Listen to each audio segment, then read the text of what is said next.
पहला पाठ उत्पत्ति ग्रंथ 37 वचन 3 से 4, वचन 12 से 13, वचन 17 से 28। इसराइल अपने सब दूसरे पुत्रों से यूसुफ को अधिक प्यार करता था, क्योंकि वो उसके बुढ़ापे की संतान था। उसने यूसुफ के लिए एक सुंदर कुर्ता बनवाया था। उसके भाइयों ने देखा कि हमारा पिता हमारे सब भाइयों से यूसुफ को अधिक प्यार करता है, इसलिए वे उससे बैर करने लगे और उससे अच्छी तरह बात भी नहीं करते थे। यूसुफ के भाई अपने पिता की भेड़ बकरियां चराने सिखेम गए थे।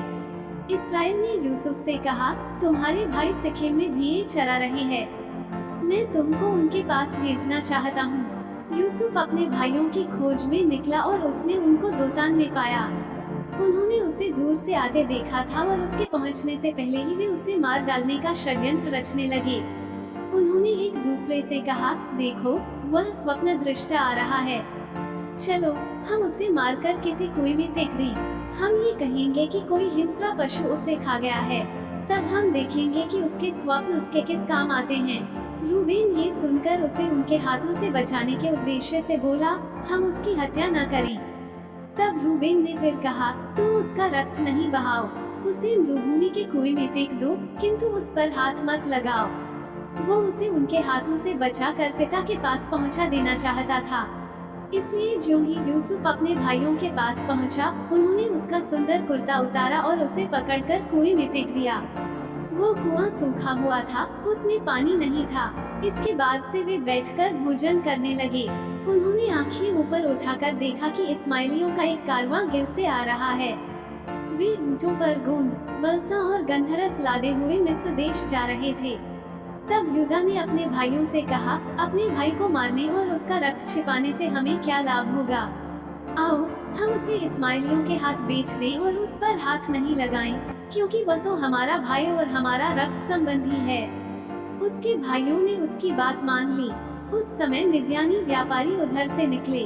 उन्होंने यूसुफ को कुएं से निकाला और उसे चांदी के 20 सिक्कों में इस्माइलियों के हाथ बेच दिया और वे यूसुफ को मिस्र देश ले गए। सुसमाचार संत मत्ती 21 वचन 33 से 43, वचन 45 से 46। एक दूसरा दृष्टांत सुनो।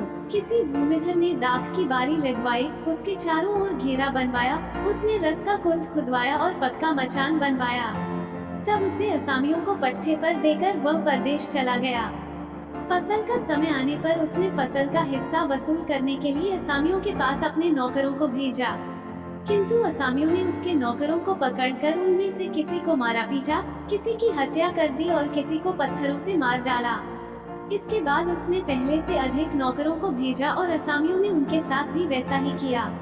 अंत में उसने ये सोचकर अपने पुत्र को उनके पास भेजा कि वे मेरे पुत्र का आदर करेंगे। किंतु पुत्र को देखकर असामियों ने एक दूसरे से कहा, ये तो उत्तराधिकारी है, चलो हम इसे मार डालें और इसकी विरासत पर कब्जा कर लें। उन्होंने उसे पकड़ लिया और दाखबारी से बाहर निकालकर मार डाला। जब दाखबारी का स्वामी लौटेगा तो वह उन असामियों का क्या करेगा?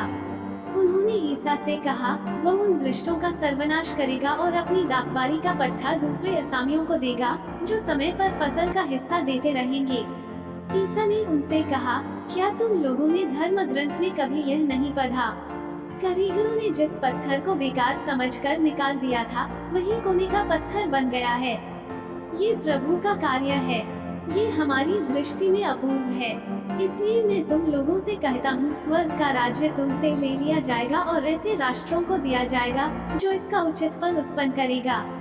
महायाजक और फरीसी उनके दृष्टांत सुनकर समझ गए कि वो हमारे विषय में कह रहे हैं। वे उन्हें गिरफ्तार करना चाहते थे, किंतु वे जनता से डरते थे, क्योंकि वह ईसा को नबी मानती थी। मनन चिंतन। यहूदी लोग ईश्वर के चुने हुए लोग थे, क्योंकि ईश्वर का पुत्र दुनिया के सभी लोगों में से उनके बीच में मानव शरीर में आया था।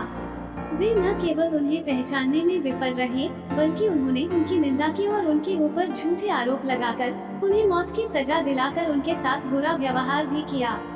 बहुत से नबी और धर्मी लोग मसीह के दिनों को देखने के लिए तरसते थे, परंतु वे देख नहीं पाए थे।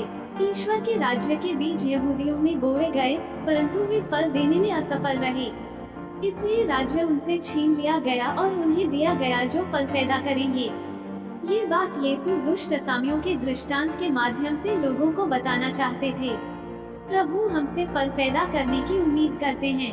प्रभु हमें अच्छाई के बीज बोते रहते हैं।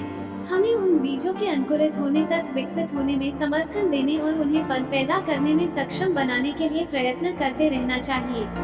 हमें हर प्रतिभा पर मेहनत करने की जरूरत है और हमें आशीर्वाद दिया जाता है ताकि वह फल पैदा करे। आमीन।